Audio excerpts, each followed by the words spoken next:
Hello friends, welcome back to the my new video guys and my YouTube channel. Today friends we are going to talk about how can we change our Bluetooth device name in our Realme phone. Guys, you want to change your Bluetooth device name in your Realme phone, so friends you can change it. And guys, now let's see how to change Bluetooth device name in our Realme phone. In this video I will show you. So before starting video fan, first of all go and subscribe the channel, click the bell icon and like my video. First of all guys, open your phone setting to change your Bluetooth device name. So when scroll and guys you can see phone Bluetooth setting, friends tap here. So how can you change your Bluetooth device name? First of all guys, you will have to enable your phone Bluetooth.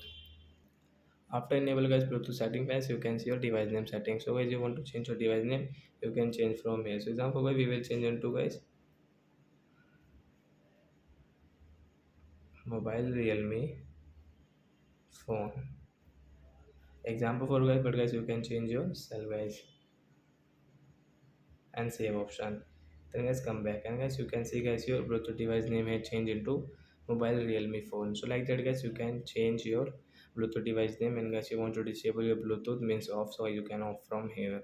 So like that guys you can change your Bluetooth device name in your Realme phone. So that's it guys, thanks for watching the video. We will meet on next video. Bye bye friends.